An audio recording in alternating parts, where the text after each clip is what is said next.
Good evening. Welcome to the Geneva Center for Security Policy debate. This is our second in a series. Tonight's focus is there a solution in Syria with Assad? We are incredibly lucky to have two of probably the most well-read and clear and concise commentators on the subject, Joshua Landis and Rhonda Slim. I want to basically introduce them, and then I'm going to explain the voting system to you, and then we'll open up the debate. Joshua Landis is the Director of Middle East Studies at University of Oklahoma and the author of Syria Comment, which gets about 100,000 hits a month. He has 30,000 Twitter followers. He's lived in the Middle East for many, many years, grew up in Beirut, lived in Syria, graduate of Harvard and Princeton. He's going to be lobbying for the motion. So if you're voting for him, hold up your green card. And I'll remind you again, Joshua is green for the motion. On this side, I have Rhonda Slim. She is the director of Track 2 at the Middle East Institute, a non-resident senior fellow at Johns Hopkins SAIS. She's Lebanese-American. She went to AUB and the University of North Carolina. She's worked in Track 2 for many, many years, beginning in Tajikistan in the early 90s. She is now directing the Middle East Dialogue, which is promoting mutual dynamics in the Middle East. She's lobbying against the motion. So if you're voting for her, hold up the yellow card. I'm going to explain how this works. First, we're going to do a preliminary vote now, and I just want to see where the room stands. And then we're going to let these two convince you one way or the other, and in the final 5 minutes, we'll vote again. So keep an open mind and see if either one of them can sway you. So let's start with saying who's here for the motion. If you're for the motion, is there a solution in Syria with Assad? Hold up your green card. Oh. Can someone do a count? 1, 2, 3, 4, 5, 6, 8, 12, 13, It's not anonymous? 67. Okay, but anyone doing the count? That's about 18, I get. Okay. Against? Oh. Okay. So Got my work cut out. let's see if Joshua could sway us. We're going to start with Joshua, then Rhonda, then I'm going to ask some questions to open up the dialogue. Then we're going to open it up to you. So please have some spirited questions that will promote real interaction. And then we'll finish with both of them giving closing arguments, and then we'll vote again. So let's start with Joshua. Joshua, is there a solution in Syria with Assad? Thank you, Janine, for the question. And I'd just like to say, I would like to thank Mahmoud for inviting me here to participate with this, and how happy I am to be in Geneva. My father is an alumnus of the University of Geneva and of the Institut des Hautes Études. And so it's great to be in this institute. I spoke to him today on my way over here. He got out of here in the 40s after the war. But I'm going to try to introduce 4 points. Everybody has paid an excessive price for regime change. All Syrians have. And it's time to let go of that dream. Reality. I'm going to try to introduce you, or I'm going to try to lay out the way I see the reality in Syria with some statistics and who the forces are on the ground. 3, the new order in the Middle East that we all hope for, the 4th wave of democratization, has largely failed. Tunisia, of course, is the exception that proves the rule. We have to rearrange our ambitions. Assad is part of the problem, no doubt, but so are many others in Syria. We have to make our ambitions much more modest. Try to get a ceasefire. Work with the forces on the ground. those are the four major points. Let me start with the excessive price that Syrians have paid, and everybody has paid in the region, for regime change. People misunderstood, I believe, reality in Syria. President Obama moved very quickly to Assad has to go. The Israeli foreign minister said in 3 months. The head of the Muslim Brotherhood said within 3 months he's going to go. The Turks changed direction very quickly, and everybody jumped on this train because they thought Assad was dead in the water, and that it would be very quick, that by the end of 2011 he'd be gone. He isn't.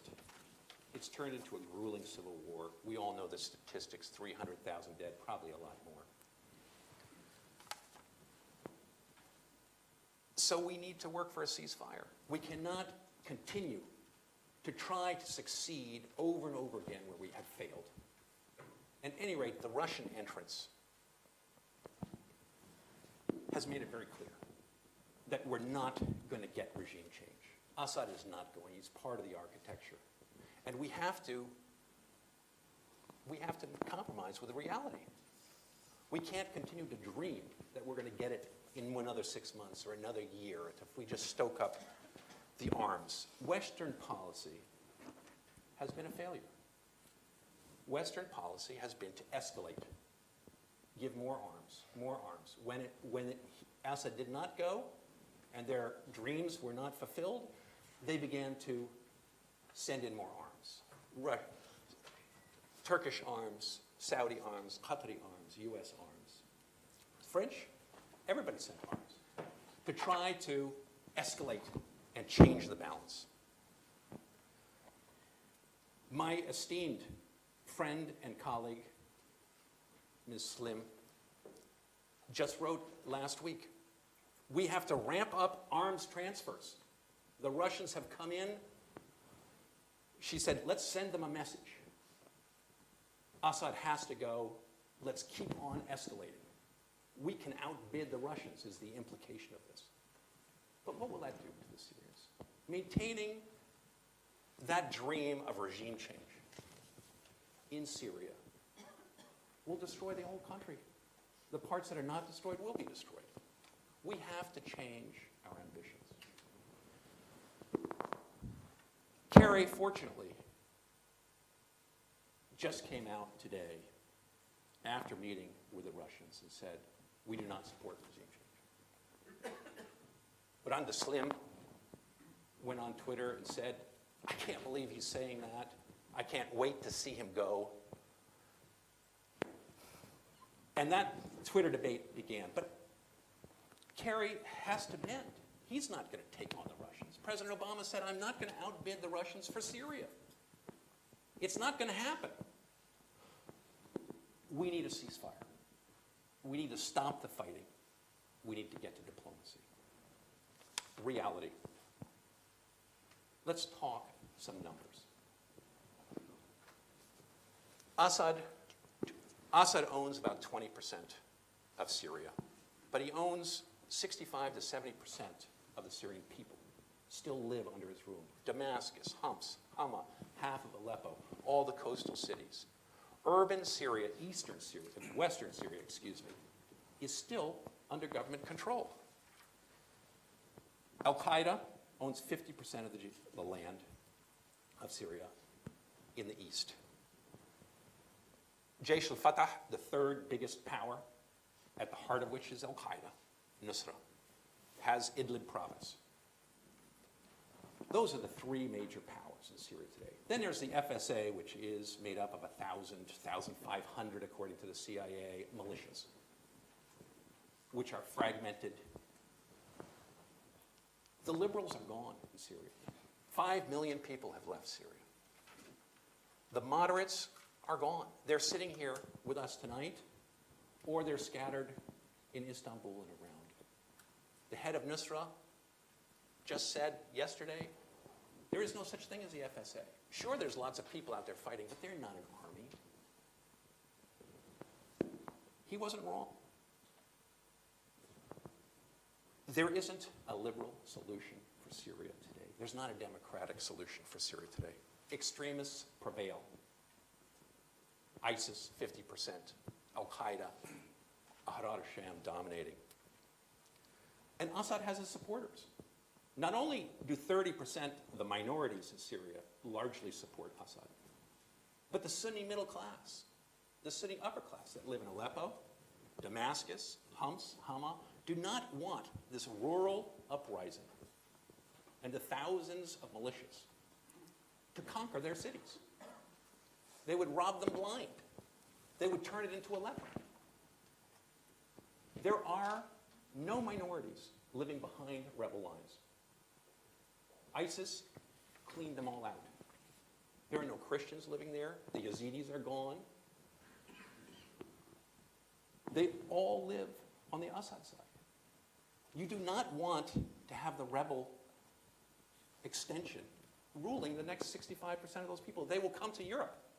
They will be in your backyard. There will be millions of more refugees if you continue to escalate and arm. The new order failed. We all hoped that the Arab Spring would bring democracy. We'd seen Eastern Europe, we'd seen Latin America. We thought, this is it. Dignity. But it turned out that the Arab Spring was about regime failure in the Middle East, about the youth bulge, 250 million people in the next decade in the Middle East will be below 21. 40%, 45% of them are estimated not to have jobs. That's what's going on in the Middle East. Very low growth rates, bad government, bad education, and collapsing states. People are angry, and they have a right to be angry. We have to re-change and calibrate what our policies are in order to try to accommodate this world out there that's scary. Let me conclude by saying Assad is part of the problem. We know he's part of the problem. He has killed many people in Syria. But the numbers, let me just return to the numbers, the death rate. The Syrian opposition, the Syrian Organization for Human Rights, the most often quoted calculator of numbers, it's in London, opposition, estimates that almost 55,000 Syrian soldiers have died, 35,000 militias with the national defense, 40,000 Kurds, all killed by opposition people. There are over 110, 30,000 fighters for the opposition, for the Assad regime, or for the Kurds who've been killed by rebel forces. 300,000 dead in Syria today. Close to half are Assad people, not killed by Assad. We have to remember that. There are many people still fighting for Assad. He has big supporters. Otherwise, he would have been swept away in those 3 months that everybody miscalculated. We need to recalibrate. We need to get a ceasefire. The notion of escalation to try to outbid the Russians in Syria will destroy what remains. There is no getting rid of Assad. Unless America wants to bomb, which they're not going to do. It's unrealistic to hope for this. Everybody's been trying to push America to kill Assad. They're not going to do it. So rather than follow some crazy fantasy, let's stop the fighting. Get the sides to negotiate. Look at Lebanon. Every major warlord of the civil war, up to here in blood in their hands. Jumblat, Frangiya, Shamoun, Jamayan, Jaja, Berri. They're all in parliament. They all negotiated because they represent their people. We don't have democracy in Lebanon, but we have something that's a lot better than civil war and destruction. ceasefire negotiations. Thank you. Thank you, Joshua. I neglected to tell you before, if you're watching online, we have a Twitter handle, which is hashtag GVA-SEC-DEB, Geneva Security Debate. So Rhonda, I'll give it to you now, against the motion. Thank you. First, I would like to thank the Geneva Center for Security Policy for their invitation. Dr. Mahmoud, thank you very much.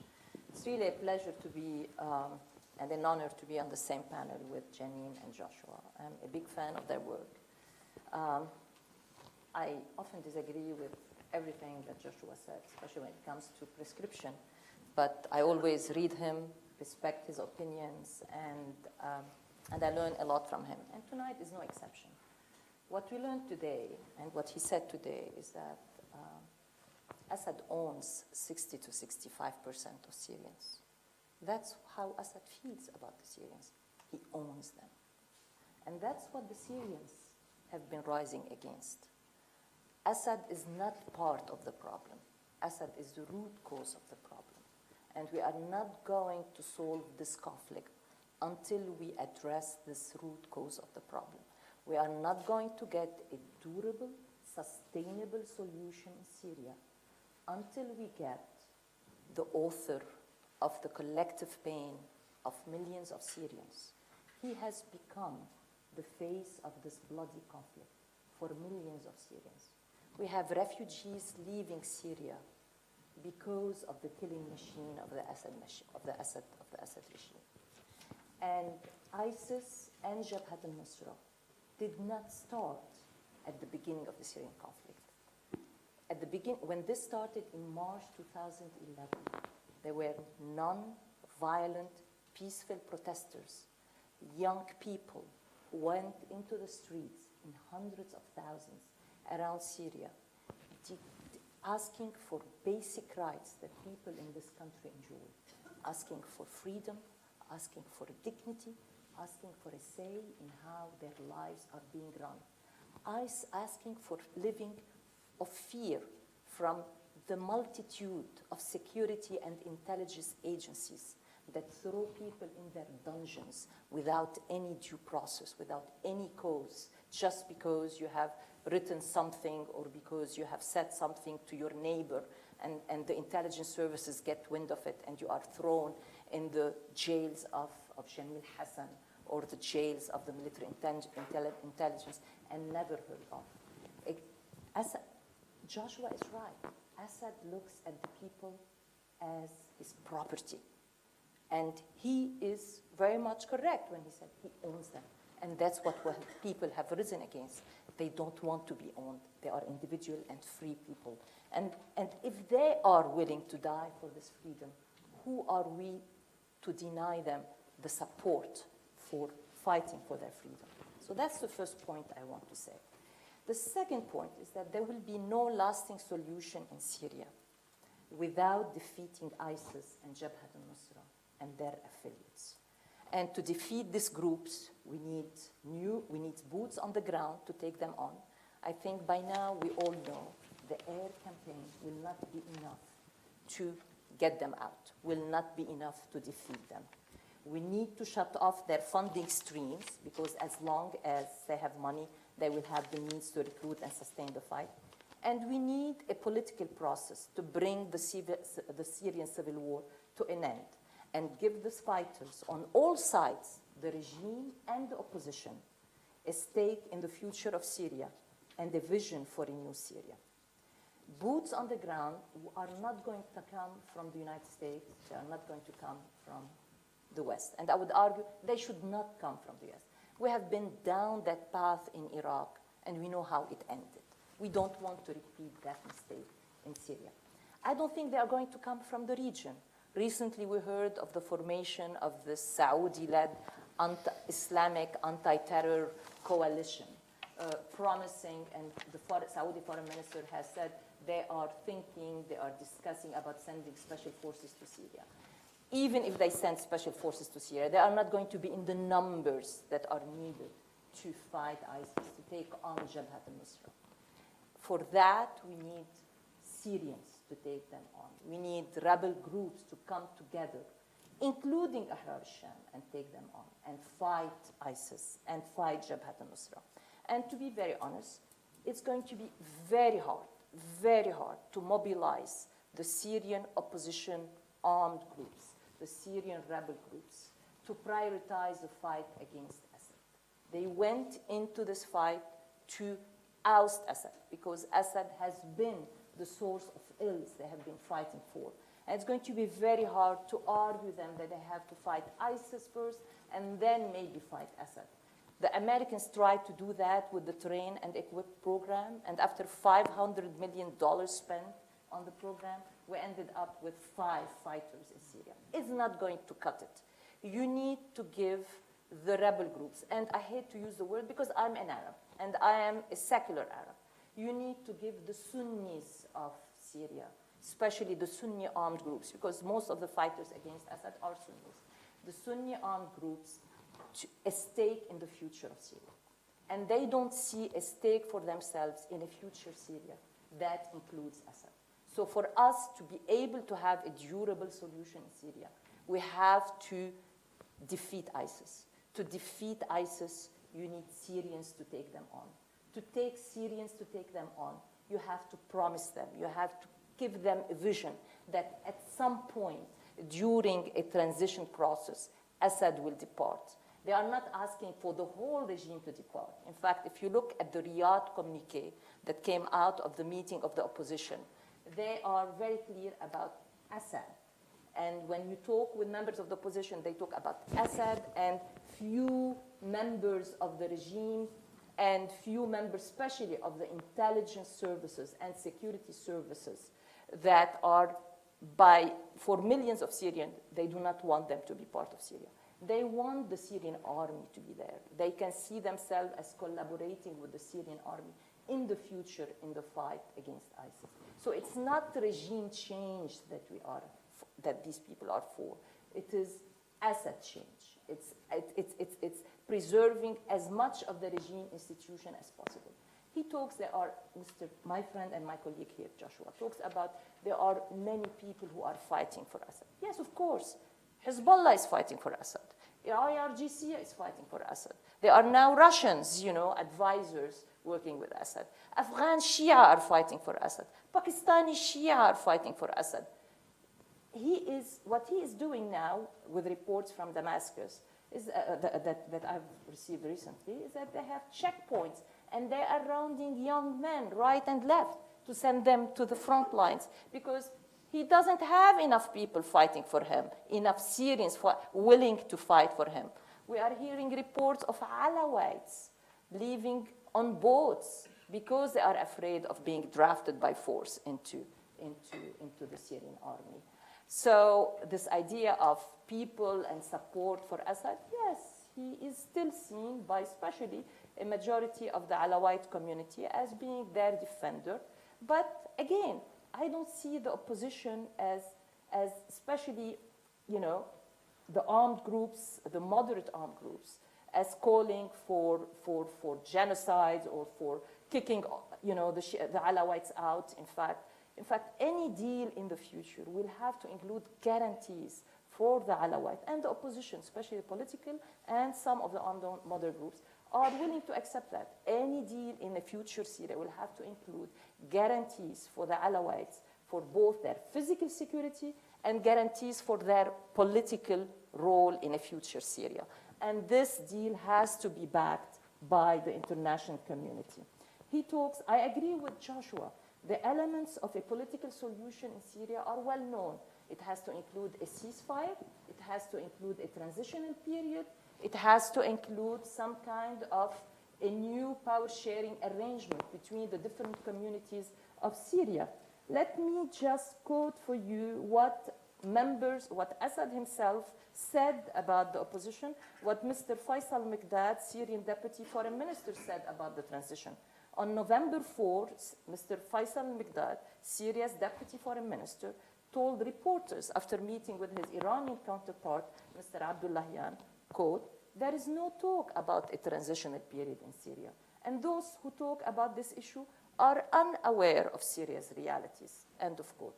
On December 11, during an interview with Spain's EFE News, Mr. Assad said, quote, "For us in Syria, everyone who holds a machine gun is a terrorist," end of quote.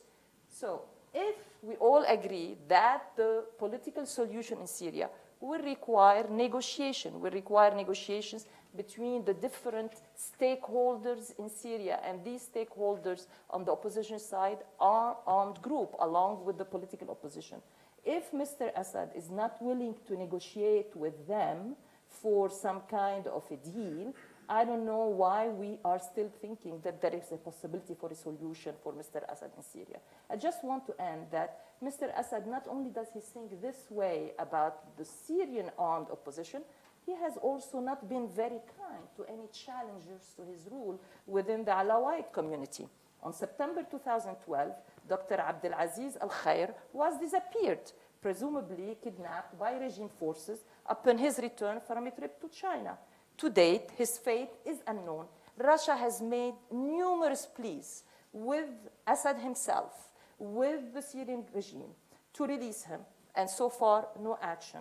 Dr. Al-Khair is a member of a prestigious family from Kurdaha, where Mr. Assad hails, and has always challenged Bashar al Assad within the Alawite community, and he's a member of an internal opposition group called the National Coordination Body. So if a ceasefire, and I agree with Josh, a ceasefire is what we are aiming at. An arrangement a la Lebanese is what we are aiming at. Mr. Assad has shown time and again he is not interested in this kind of power-sharing arrangement. He recognizes every opposition member as a terrorist. He jails anybody who challenges his rule within his own community. And so I don't know why we still think that a negotiated solution in Syria can include Assad. And these are, for now, my argument for the motion why there cannot be a solution in Syria with Assad. Thank you. Thank you, Randa. Joshua, if we have to go on with Assad, what do we do about the question of human rights, about the number of people that have been incarcerated, raped, tortured, the barrel bombs in Aleppo, in Idlib? What do we do about transitional justice? Let's just say there is a scenario where we do have ceasefires, where he does stay, where we do have a transitional government that continues with him. How does a country ever get to forgiveness with him at the helm, having abused power in the way that he has? That's a wonderful question, and it's not clear how that forgiveness is going to come about. As in Lebanon, where all of the killers are still in power. Iraq, very similar, Sadrists and so forth, still there. It's very difficult to get, without democracy, to get this. None of the opposition militias take prisoners. They execute them. Assad has executed many people in his prisons. How that you're going to get justice for the ISIS people who've been taken, or the Nusra people, or the many other FSA troops who've executed their prisoners,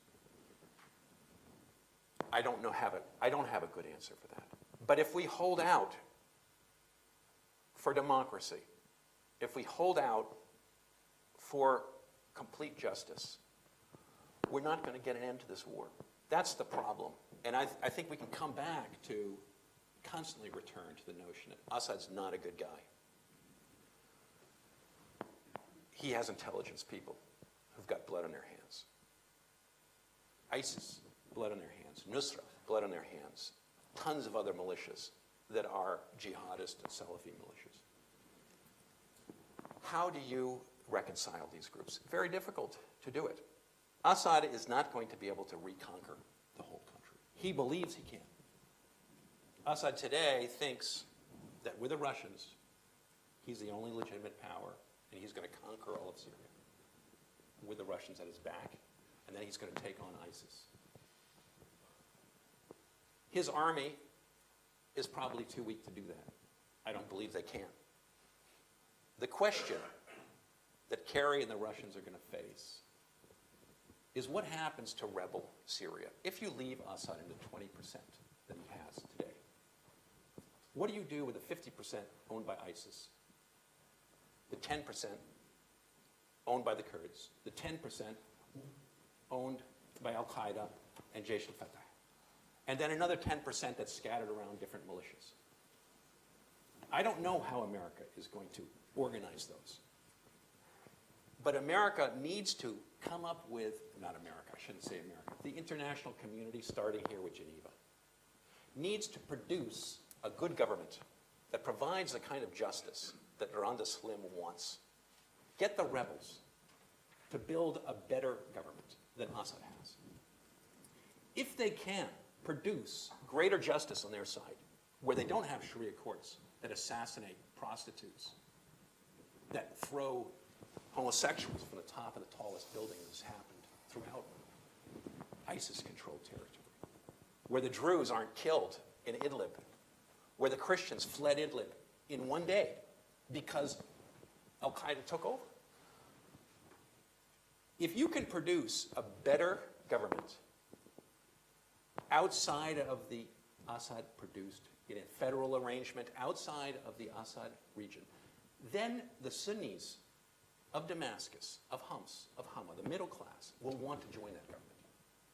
Think Western Germany, Eastern Germany. You have a similar situation. America, today, policing the East, trying to take on ISIS. Russia, in the west of Syria. How are you going to get to a compromise? Everybody in Germany wanted reunification, and they wanted it with Berlin, Western Germany. Why? Because they were a better government, they had growth, and the communist model failed. Make the Assad model fail. Let me ask you something. That's the thing to do, is build a better government amongst these rebels who are today just as much killers as Assad is. You wouldn't want to put those rebels in Damascus. Why would you want to give Damascus to Al-Qaeda and ISIS? Is there a real fear that Damascus could fall into ISIS hands, or is this a scare tactic? Is there a real strategic military way that ISIS can take Damascus?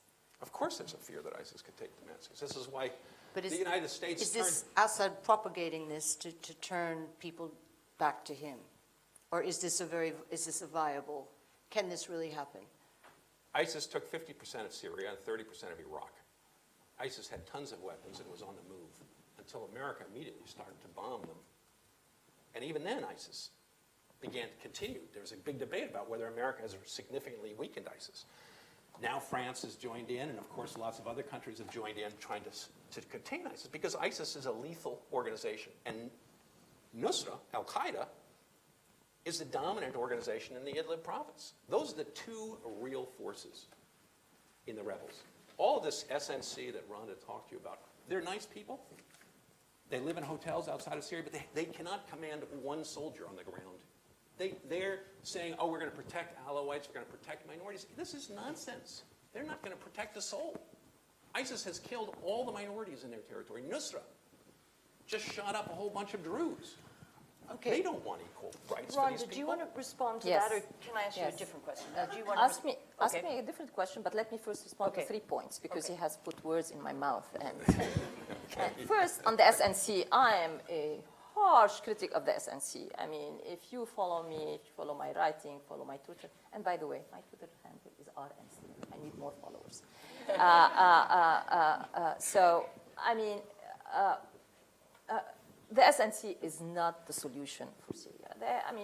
But the fact that they have not moved inside Syria, they have stuck to their 5-star or 4-star hotel in Istanbul, has denied them the right to be part, in my opinion, of future government of Syria. I focus more on the armed groups. I focus on the local civil society organization. I focus on the white helmets that are still, this is the future leadership of Syria. These are the groups from which the future leadership of Syria will come. It's not going to be from the SNC sitting in Istanbul, or the expats sitting in Paris, or the United States. So let me be clear. I never said that the SNC is a solution. That's one.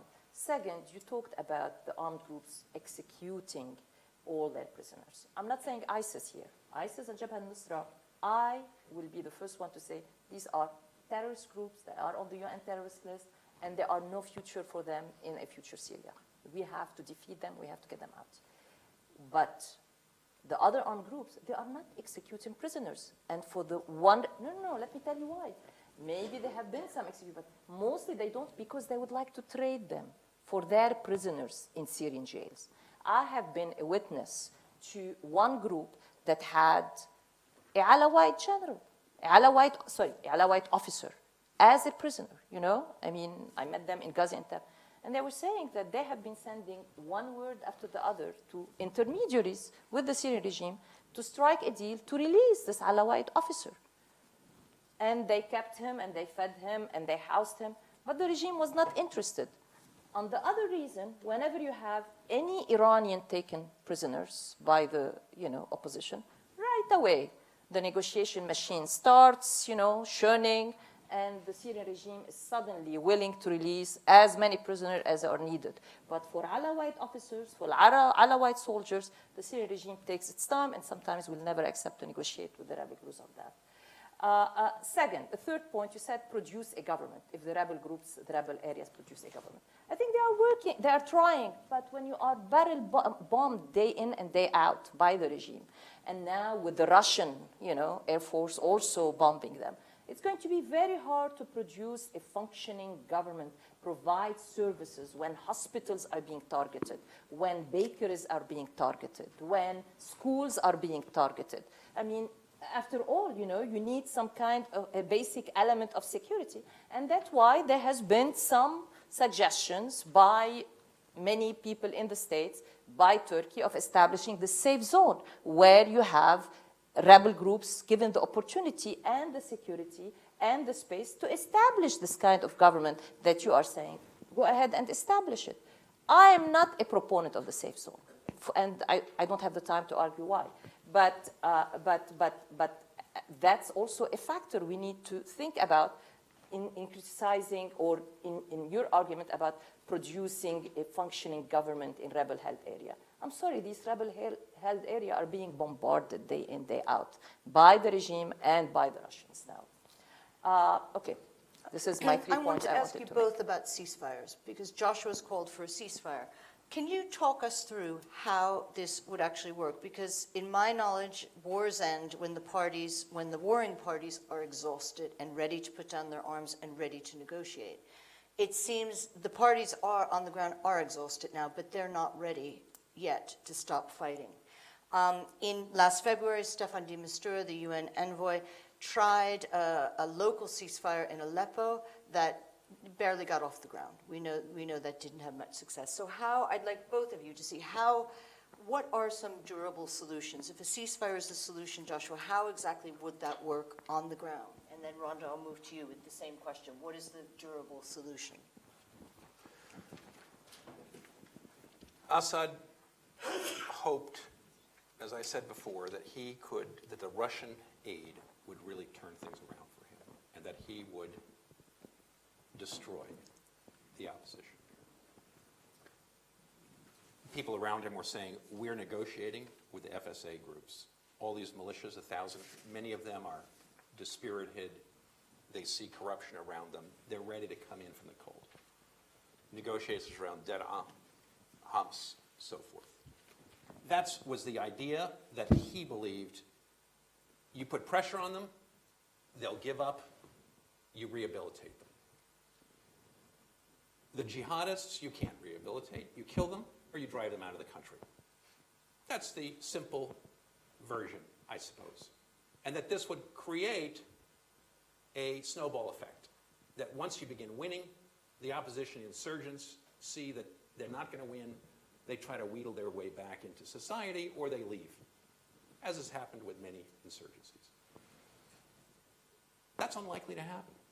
He's not going to conquer all of eastern Syria. The army is exhausted. That's where Kerry and the West need to come in. The Russians, the Iranians, will have their, I hate to talk about it in this sort of imperialistic way, but the international community, because this has turned into a proxy war, we have to. The Iranians and the Russians, what do they want from Syria? They want Damascus. For the Iranians, they want to be able to counterbalance Israel. If Israel bombs Iran, they want to be able to hurt Israel through Hezbollah and the Syrian help for Hezbollah. As long as they can do that, they're satisfied. They want to protect Shiites. Keeping Assad, Damascus, route to Hezbollah. That's what they need. They don't need all that eastern desert. They don't want to pay for it. They don't have the men to take it all back. They've lost several thousand fighters. Russia doesn't need it either. They have the port.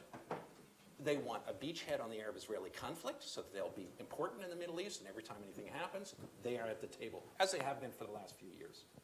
They don't need the rest of Syria. They would put pressure on Assad to stop expanding. At any rate, he can't do it. His army, we've seen him now for 3 months of Russian help. They've taken a bunch of villages. They've hit a number of places. But how much further can they go? It's unclear Russia really wants to take them all the way or believes that it can. At some point, Russia will be willing to negotiate and say, okay, this is the line. We're going to stay on this side. You guys stay on that side. Don't fund, don't give any more TOW missiles, don't do this. We'll stop bombing over here.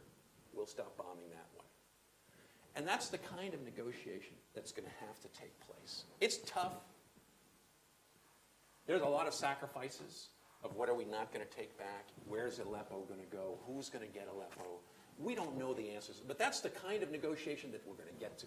If Kerry and Russia begin to really talk to each other, that's where we're going to be, is drawing lines, trying to get a north and an east and a west. It's tough, but that's the way I see it unfolding. Can I Yeah, say but something here? I just want to ask you something though. Did the Americans ever really want Assad to go? I mean, Joshua called it last October the Great Unspoken. Did they ever really want it? Or was it just, as you called it, this big wave that came in at one point? I mean, given what Kerry said today, what came out of the talks in Russia, what do you think the Americans really want to do with Assad? Or actually, as we know, the question of Syria now is really about ISIS. I mean, the Correct. Vienna talks were nothing to do with Correct. the Syrian people. It was about ISIS. And in a sense, we have the Russians to thank for motivating it, for getting it moving with their airstrikes, which, as we know, are hitting more civilian targets than they are military targets. Can I just quickly reply and I'll but answer your then question? come back to that. I just want to say every grain of Arab in me, every grain of Lebanese in me, every grain of Levantine in me is so appalled by what I just heard from Joshua. I mean, we have already had the Sykes-Picot where the French and the Brits sat and decided this is Lebanon, this is Syria. And now you are calling for another group of outside power to sit down and decide who's going to live on this side of the line and on that side of the line. I mean, Syrians, Lebanese, Jordanians, they don't have a say in their own countries, in their own homelands, in how things should be run. I mean, let's try first a solution where Syrians are in charge of that decision-making process. There is a solution. There is a process that has been outlined by the Action Group in Geneva in 2012. It has been reaffirmed in Vienna 1 and Vienna 2. A Syrian-led political transition, Syrian-owned political transition, where different Syrians from different communities can sit together, including the regime and the opposition, and decide on power sharing. If there is one person called Assad who does not see that is in his interest, I don't see us sacrificing the future of millions of Syrians just to keep this one person in place. I mean, this is just. I mean, as a noted historian, I thought that you would go for something better than this, to be very honest. Is it imperialistic, Joshua? I don't think any of these foreign powers today will be the Sykes and Picot of the modern day. It is Arabs who've created those lines. It is Sunnis and Alawites, Christians and Druze. The battle lines that exist in Syria today are Syrian battle lines that divide people along religious lines, along the countryside versus the city, the coast versus the desert. these are geographical lines that have been tested through war by local militias fighting local wars. Sure, the outside powers have thrown in lots of arms, which have influenced things greatly. Had the West and the local regional powers not provided lots of arms, Assad may have destroyed this insurgency rather quickly. Of course, one can say, if Iran and Russia hadn't thrown in arms, and the others had, maybe the insurgency would have won. We don't know.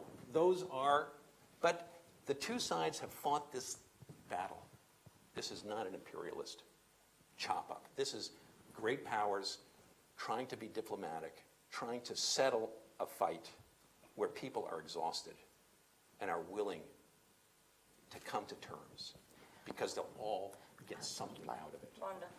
I mean, this is, again, such a Western reductionist approach to the region, you know, Sunni, Shia, Alawite, Druze. I mean, come on. I mean, Lebanon, we tried this in Lebanon by saying, let's have different cantons, a Christian canton, a Shia canton. And now you talked about the power sharing arrangement in Lebanon, where we seems to be doing well. It's not a great success story, but has proven to be resilient in the face of this greatest crisis on its, borders and greatest conflict, which brought billions of refugees into a small country like Lebanon. So I think we need to believe that the Syrians can solve this.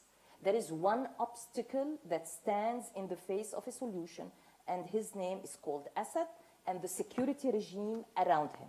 Once Assad and the security regime are removed, there is a roadmap that the international community has agreed on by which Syrians can come together and during a transitional period renegotiate a social contract between them. I'm not going to say we should push them toward election. I hope if we ever get to that point, we never do. We learned the hard way elections are not the answer in Iraq. The same thing in Libya. The elections are not the answer. Going quickly toward elections is not the way to go. I hope that once we get to that point, we have a transitional period, which the Riyadh communique is saying Assad can still be in Syria during this, at some point. He has to leave at the beginning. Sorry. The Riyadh communique says Assad can be during the negotiation period. Once the transitional period is announced and the transitional instruments are put in place, then he has to depart. So they have already made a concession as they have moved far away from the original condition of Assad there is no negotiations without Assad leaving, the precondition, the Assad precondition. So whereas Assad, and to be very honest, his backers are still stuck in this idea of there is no future in Syria without Assad. So let's give Syrians let's believe in their ability to arrive to a new social contract among themselves. The Lebanese have been able to do that in Ta'if. It's not the greatest social contract. As a Lebanese, I will be first to say it's not the best thing that has happened to Lebanon. But time has shown that it is, in the absence of the best case scenario, Ta'if has withstood the test of time, and the Lebanese are finding ways to continue to live with each other. They are in the cabinet. Shia, Sunni, Christians, Hezbollah, Future Movement, Aoun. The parliament is not meeting as often as it should, or is not meeting at all, but still there is a functioning parliament. We don't have a president. We hope to have a president, but, So Syria, if Lebanese were able to get to this point of negotiating a new social contract with external help, let's admit it, I think the Syrians, if given the opportunities to do that, can do it. Assad is the single, right now, obstacle to the Syrians doing that. Let's open the floor to some questions, and then we'll come back with closing arguments and take a vote. I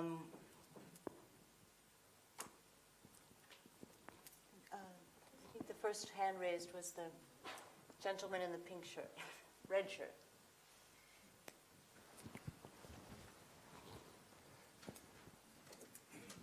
Thank you. I just was wondering about something we haven't heard in this debate is or not sufficiently in my view, is the Kurds and the Turks. Yeah, You I was knew going to this bring that up. It's an obvious question, so could you also address, the Kurdish scenario and especially the Turkish scenario as a consequence of the Kurdish scenario in either case, in a solution with Assad and without Assad? Thank you. Okay. Joshua, then Rhonda. Kurds? The Kurdish situation is a difficult one, and I think it's going to be very difficult. The Kurds now own perhaps 10% of Syria, and there aren't any other militias in their region. This long band that goes from Kobani all the way over to Iraq. Then there's a little island of Afrin, which is the problem area. But the Kurdish and PYD militia has been extraordinarily disciplined, largely unified. Of course, they've gotten American help, but that was after 200,000 Kurds were driven out by a concatenation of militias and ethnically cleansed, and America helped them retake Kobani and come back. It's going to be hard to undo that. Assad doesn't have the power to do it. The rebels might be able to do it, but I don't know if America will let them do it. Turkey would like the rebels to do it. Turkey helped ISIS, funded ISIS, and a bunch of other militias if they would go after the Kurds. And while America was helping the Kurds fight ISIS, Turkey was helping ISIS fight the Kurds. That's going to be a tricky problem because it divides Turkey and the United States. But I think that America will stand by the Kurds to a certain degree, and that Turkey will have to ultimately adjust the way it did in northern Iraq. And today, Turkey is the biggest ally of the northern Iraqis, and it sees northern Iraq as, in a sense, its bridgehead into the Arab world. And obviously the PYD stands, because it's PKK, is a problem. But that's going to have to be worked out in Turkey. Turkey needs to come to some kind of ultimate settlement with its own Kurds. And we've seen that go backwards because of the Syrian civil war, but it doesn't mean that it can't go forwards again. And I think that ultimately, whether the Kurds stay inside of Syria as a sort of autonomous region, the way the Iraqi arrangement has worked out, that would be, I think, in many ways, the most realistic and probably the least damaging, least human rights damaging, and the most people would survive and live to tell the tale. I agree with one of the rare occasions. I agree with Joshua. I agree with Joshua on this point. I think the future for the Kurds, Syrian Kurds, is within an autonomous region, within a united Syria, similar to what the Kurds have in terms of autonomy and rights in Iraq. I think that we have to look at the question of the Syrian Kurd as very much linked to the process ongoing, the peace process that is now halted between Ankara and the Kurds in Turkey. And I think if that peace process is launched again, I think that is going to have some good implications for the relationship between Turkey and the Syrian Kurds. And I agree with Joshua. Eventually, Turkey will be able, depending on how its own discussions with the Kurds and with its own Kurds proceed, I think Turkey will accept this autonomous region on its borders as long as it's part of a united territorial integrity of Syria is preserved. And the question is, can Barzani be a mediator between Erdogan and the PYD? Barzani has his own problems with the PYD, but also I think they are looked at that angle also to work on the question of the relationship between Turkey and Kurds. Turkey is going to be critical. Turkey's position vis-à-vis the Syrian Kurds will go a long way in determining the future of Syrian Kurds in a future Syria. The question is, going forward, and I personally was disheartened not to see the Kurds included in the negotiations in Riyadh, in the formation of the opposition delegation. And the challenge going forward is how will the Kurds be represented in future negotiation between the opposition and the regime. there is definitely no peace process in the long term that can be sustained in Syria without the Kurds taking part in it and having a say in how it's going to end up. And the question, the challenge going forward is, where are going to include the Kurds? Are you going to include them as part of the opposition? Then you'll have, some groups within the opposition that went to Riyadh rejecting that and Turkey rejecting that. Are you going to include them within the regime? And I know, from the meetings that took place in Moscow that there were tensions between the regime delegations in Moscow and the PYD in Moscow. And even the Syrian Kurds themselves, the PYD do not see themselves as part of the regime delegation. Or are going to have a third delegation when the inter-Syrian negotiations are launched, an opposition delegation, a Kurdish delegation, and a regime delegation. And then that will be I think Iran and Turkey will be opposed to this. So that's a challenge going forward. Okay. Here, and then...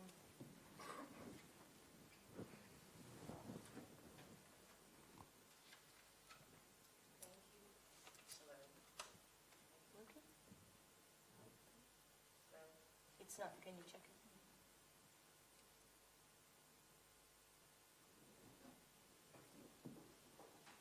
Thank you very much. Just try to project your voice. I'll just talk. Thank you very much, Dr. Salim and Dr. Landis, for your input and insight into the Syrian conflict. I just had a question. It's more directed towards Dr. Salim. You were talking about giving the Syrian people a chance to find a solution for themselves without President Assad. However, the stage we're at in terms of the whole world and how this conflict is affecting many other countries, is it realistic to say, give them another 6 months to figure it out? Yes. I see the peace process in Syria as a multi-level peace process. So, for example, we need to work on the regional, international dimension of the conflict. And that's what the Vienna talks are about. And many people have voiced their criticism of the Vienna talks because they have not included Syrians. I think we need to keep that level to focus on the regional dimensions of the conflict. Eventually, you have to have the Russians, and you need the help of the Russians and the Iranians to bring the regime on board of any kind of peace process, and you need to help of the Qataris, the Saudis, the Turks to bring different groups of the oppositions on board of the peace process. So I think we need to keep that level going of a regional, international level. Of course, there is the UN, dimension, and then you have the intra-Syrian negotiation. These have to proceed at the same time. I agree with you. It is now, it's not only an intra-Syrian conflict, it's definitely a proxy conflict. And now with the Russian military intervention, it has become an international conflict. And so we have to address, yeah, exactly. And the terrorist attacks, the blowback from Syria in Europe, in the United States, in the neighborhood. In Lebanon, we have had terrorist attacks. In the skies of Egypt, there has been a terrorist attack. So, so that's why you need to think of a multi-level peace process where each of these levels is operating. But then you need to think of an orchestrator of this whole architecture. I don't see there has been an attention or work effort devoted in really thinking about how you orchestrate the dynamics within the architecture of the political negotiation in Syria, because it has a number of levels and then need to be orchestrated. Mr. de Mistura could be the ultimate orchestrator, but what we are seeing is we are seeing a bipolar kind of role being played by Mr. Kerry on one hand and Mr. Lavrov on the other, as being, the ones who are pushing for, at least on the regional and the international level. We'll take another question, and Joshua will answer. Thank you very much. In fact, the discussion generated many, many questions to me, and I will select very few. You spoke about the role of great powers in resolving the conflicts. I'm surprised that both speakers did not speak about the proxy nature of the war. Professor Landis is aware, he knows Syria very well, he knows a lot of Syrians, and he knows that in 2012, Syrians on both sides were ready to find a solution to dialogue and find a solution together. It was a Syrian solution when the flooding of arms from outside, from regional and international powers changed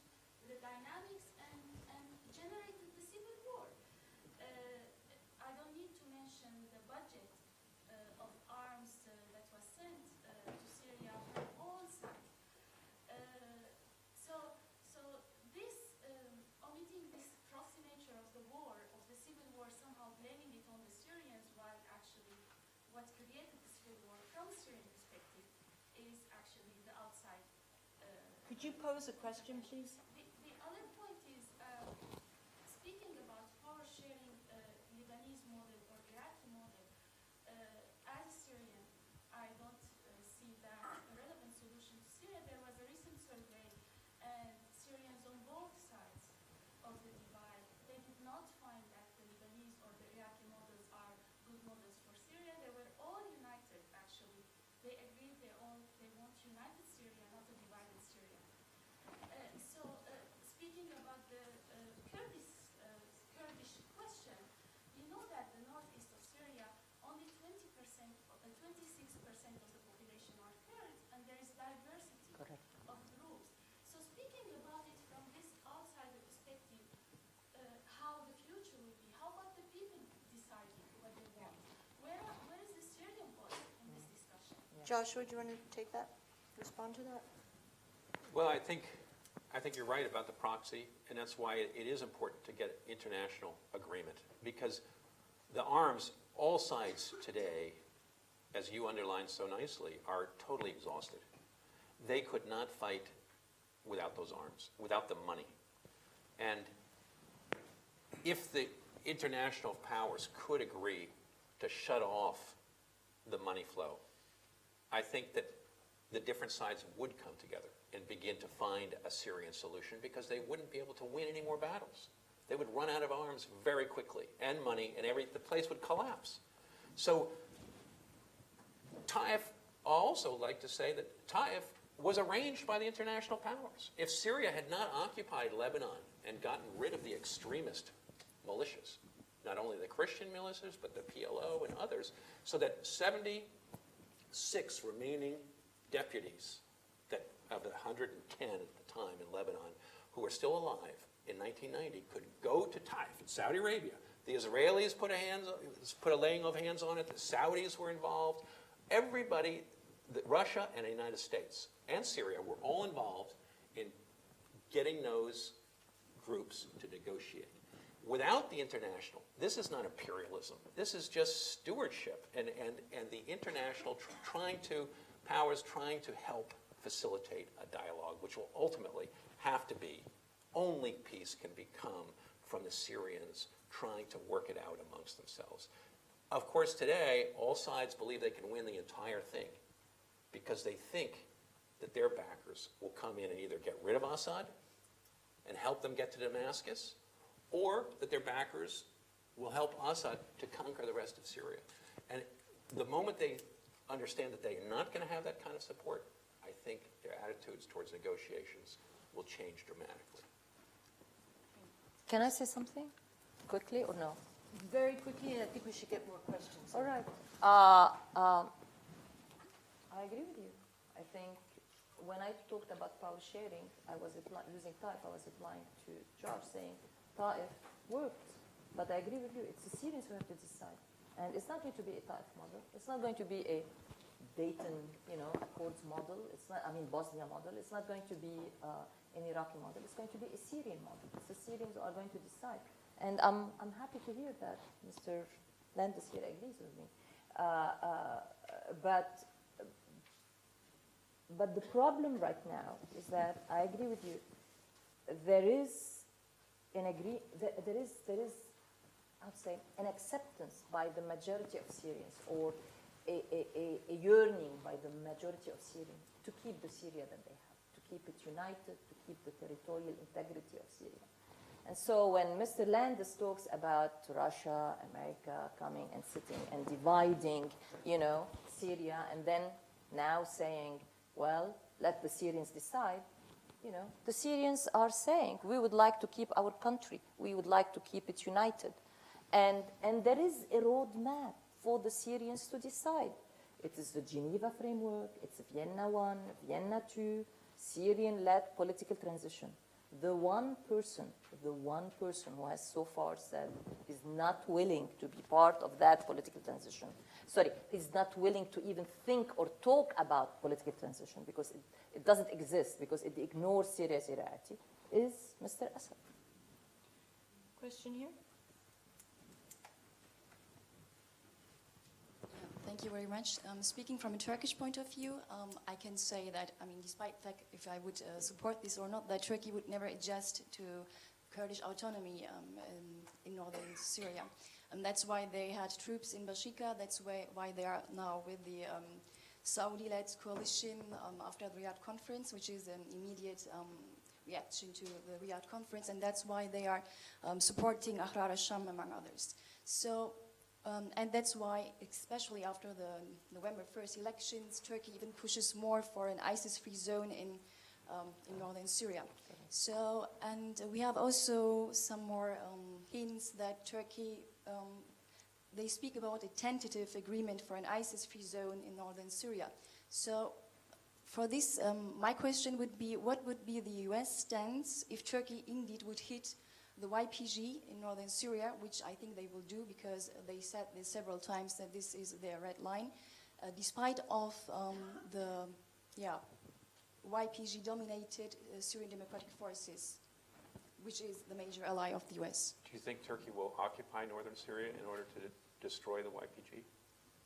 Well, I don't know if they would go that far, but they would militarily hit them. If they're not going to occupy it, though, we've seen with ISIS, you can't just bomb. Correct.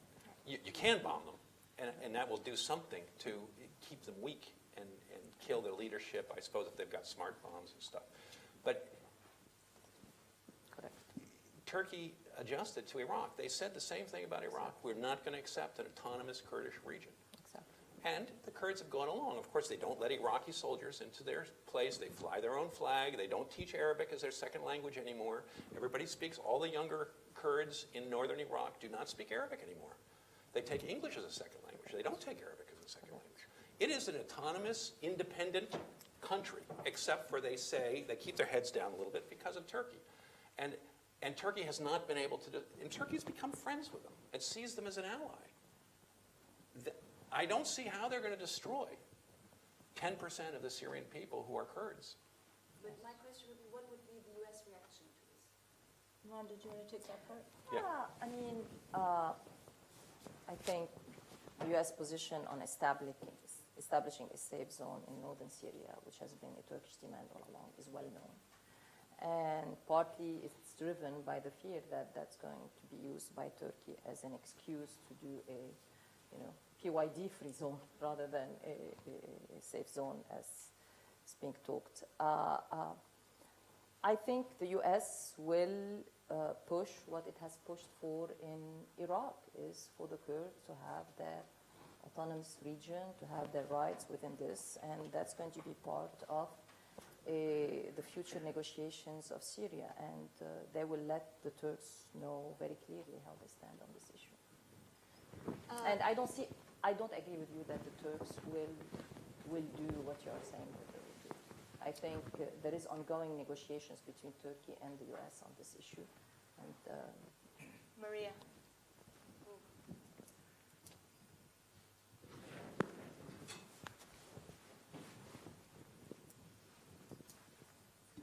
Thanks a lot. First of all, thanks, and thank you for the, as usually, wonderful organized debate.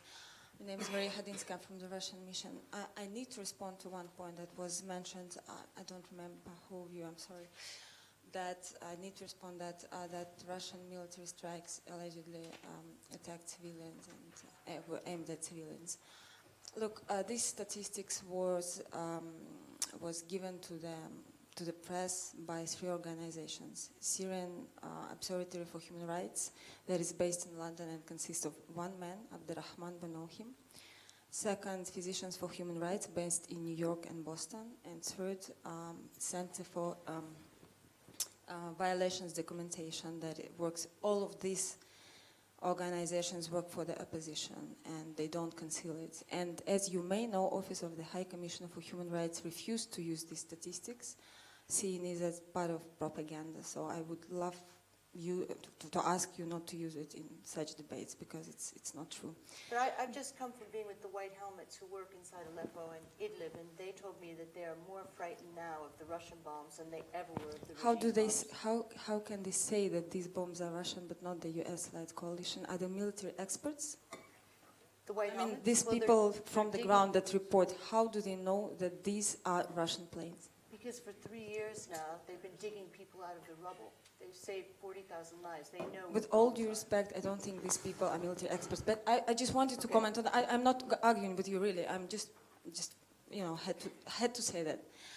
But the question is for both experts, basically, is what's your advice on how? Because I totally support the notion that we need to aim to a grand ceasefire in Syria. We need to do that. When Kerry was in Moscow, I think that was one of the points, very important points of the discussion. What's your advice? Who has to participate in these ceasefires? What groups? Do we need to, create a joint list of armed groups that we can, as an international community or Syria support group, that we consider moderate?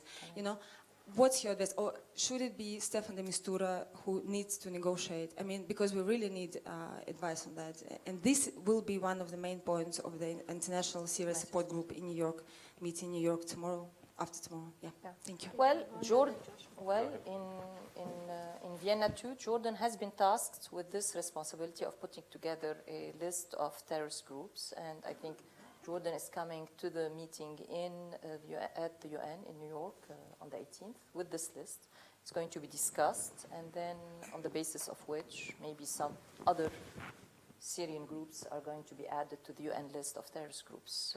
There is disagreement between the different countries that took part in Vienna on who to include, who not to include, because you'll have, for example, Russia and Iran saying you have to include Ahrar al-Sham, then you'll have, for example, Turkey and Saudi Arabia and others saying, well, what about those Iraqi militias? What about those, Hezbollah's groups or Hezbollah-affiliated groups?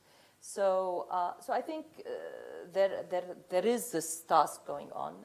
There is this process going on, and let's wait and see what will come out of New York on this issue of which terrorist groups to include. I think one more question, and then we are going to have to do closing arguments and vote. Is that over here? Well, that's precisely about the debate, because I think a lot of it hinges on the terms and the meanings that you'll give to the notion of solution and to the notion of with Assad, and that's what I'm struggling with to reach a decision. What's the likelihood of a ceasefire being concluded, and in fact being concluded by parties who in fact want to use the ceasefire to rearm, retrain, and resume hostilities later on? Joshua? There is no guarantee. This is always a problem with ceasefires. We've seen them broken many times. There isn't a guarantee. They will only stop when all sides are exhausted. I think somebody else mentioned that. And that's the frustrating job of negotiators, is trying to find a balance where people are happier not fighting than fighting. And we haven't obviously gotten there today. But I think we're getting closer. Look, if we look at the Lebanese civil war, which lasted 15 years, hopefully it doesn't last that long in Syria, because the level of destruction after 4.5 years in Syria, exceeds by leaps and bounds what has happened to Lebanon in 15 years of civil war, because we did not have regimes barrel bombing us at the time.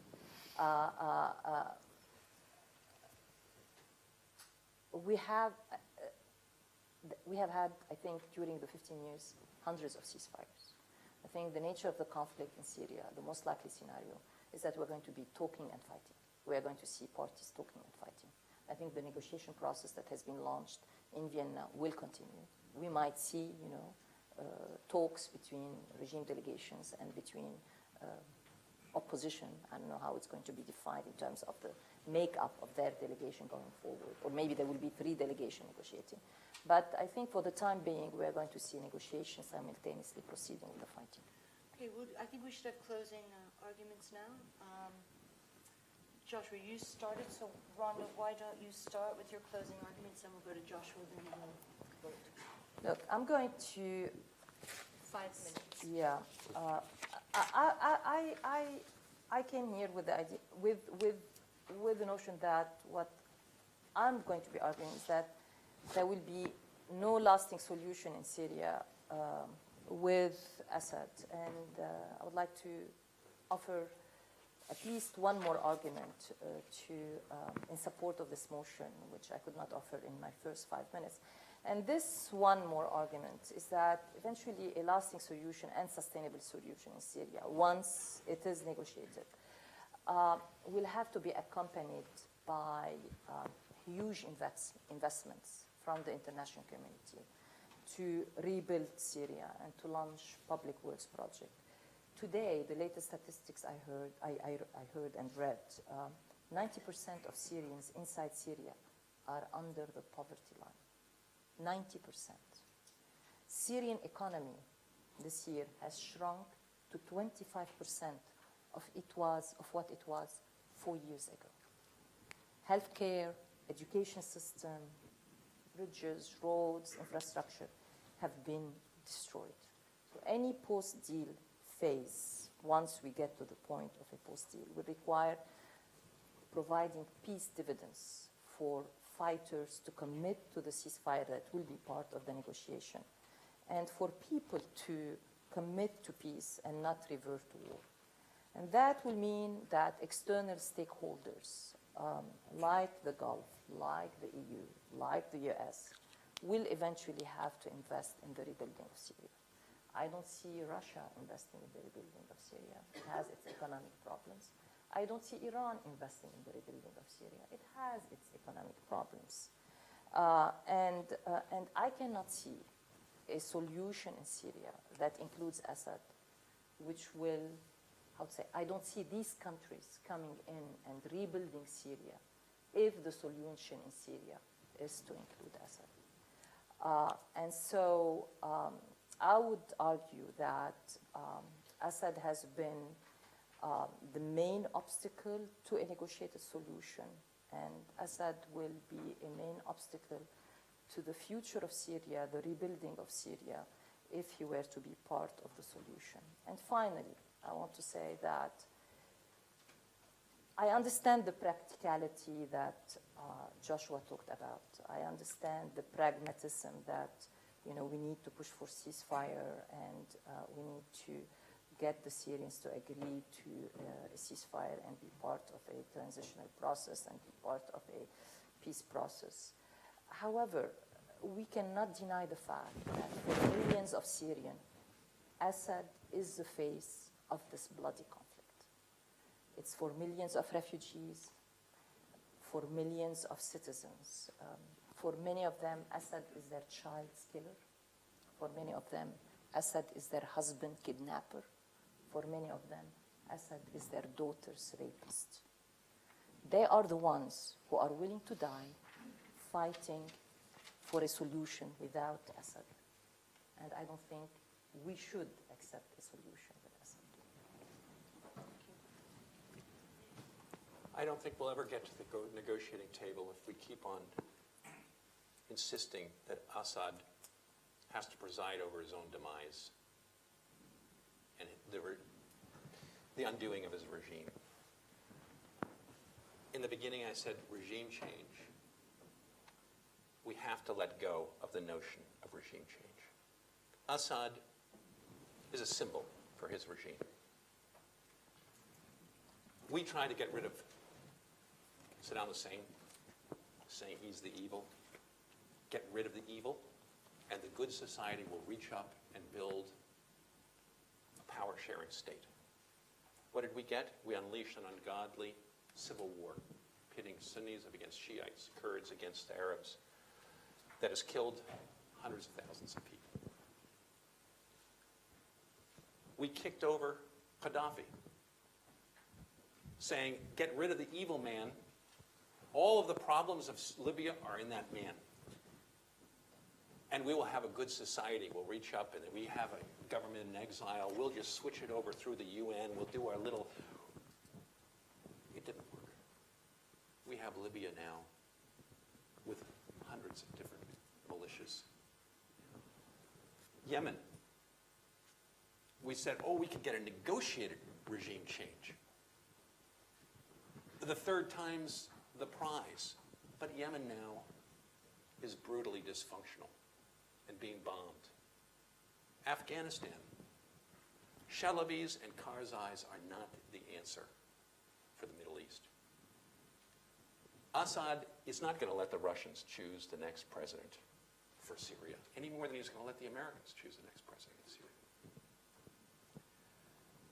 Because if he did, the regime would collapse, most likely. We've discovered, if we've discovered anything in the last 20 years, is that the regimes that have established themselves in the Middle East since the Sykes-Picot, since the First World War and the creation of these states, are extremely brittle.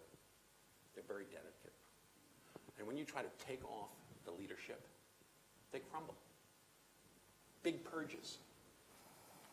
You put Sunnis in place of Alawites, you're going to have a big purge of the Ba'ath Party, the military. It's going to be swept aside. It wasn't Bremer who insisted on all that. It was the Shiites. America went into Iraq to empower the Shiites and throw the Sunnis from the top of society to the bottom, catapult the Shiites to the top. They wanted. Look at the Sahwa, or the Sons of Iraq, the people we armed in 2006, the Sunnis we armed, to destroy al-Qaeda. We turned them over to the regime thinking we would get regime power sharing in Iraq. The Shiites did not want. The Shiites looked at those Sunnis as rebels, as terrorists, and destroyed them. That's why all of the Sunnis have gone back to ISIS today, and why ISIS conquered all of Sunni Iraq without a shot being fired almost. Because there isn't. You can't just change the regime and expect these societies, because they're not nations. Look at the Free Syrian Army. There are 1,500. They're organized on town basis, one clan. Those clans have their little militia to protect their town, but they don't trust the militia that's 3-4 towns away. That's why it's not come together. America's been trying to find unity amongst rebels, but they're not going, they have failed. You can't get rid of Assad without that regime collapsing. That's the terrible tragedy of Middle Eastern regimes. You couldn't get rid of Gaddafi. Think of Saudi Arabia without the Saudi family. What would you have? You'd have a bunch of tribes. The princes own the entire real estate of the desert. Think of Jordan without the Hashemite monarchy. You'd have Palestinians against the Bedouin, against the Jordanians, against the Circassians. That's the trouble. These states are very delicate. They're holding together very fragmented societies. The notion that you can just say, Assad has to go, it's delusional. That's what America's been insisting on since George Bush came to power. Many Syrians don't want it because they're frightened of the chaos that would break out. Because without Assad, people like Zaharan Aloush, the head of the Islamic army that has much of the Ghouta north of Damascus, he made a big video, 2012, in which he went to the summer Umayyad palaces in the middle of the desert with all of his men and said, we are going to cleanse all of the Arfa, the Rafida, the Shiite filth. And he called them najis, this terrible filth. We're going to clean them the way the Umayyads never did. The Umayyads, we're going to rebuild the Umayyad Empire. All of these minorities are going to be cleansed. And he called them al-Nizam and al-Majusi, after the Magi, the kings of the East, because he sees the Alawites and the other minorities as not Arab and not Muslim. They need to be cleansed. That's what's going to come to Damascus if you get rid of Assad. That's why all the Alawites are fighting to their very last person. That's why the Christians are clinging to Assad's coattails, because they don't exist in the rest. You can't just say, get rid of Assad. There'll be millions of more refugees flowing out of Syria. We have to stop and try to adjudicate this ethnic, sectarian war that's been unleashed in Syria and Iraq. And it was unleashed because we had these notions that there's one evil man at the top. And if you get rid of him, good people are going to all rise up and create democracy. It hasn't worked. These are delusions. The West if it has a religion, is democracy. And we keep on trying to force it in areas which may not be ready for democracy. I think we have to be much more humble in our ambitions and try to stop the killing today, not insist on goals that are impossible. Thank you. So, two excellent arguments. I think we can all say they both Joshua and Rhonda argued brilliantly. But now the vote. So for the motion, those who agree with Joshua, is there a solution in Syria with Assad? Hold up the green card. Oh my God, I lost. No? Someone's counting me. There's still a lot of yellows out there. 26.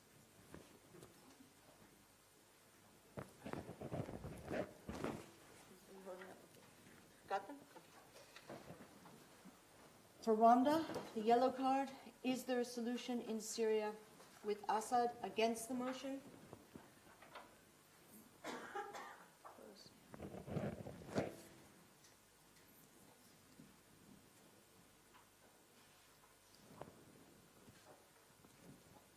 Yes? What is it? What's the final count?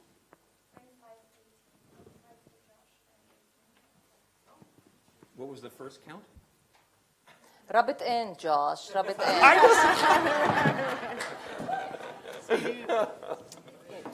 You swear. Rhonda. You did excellently.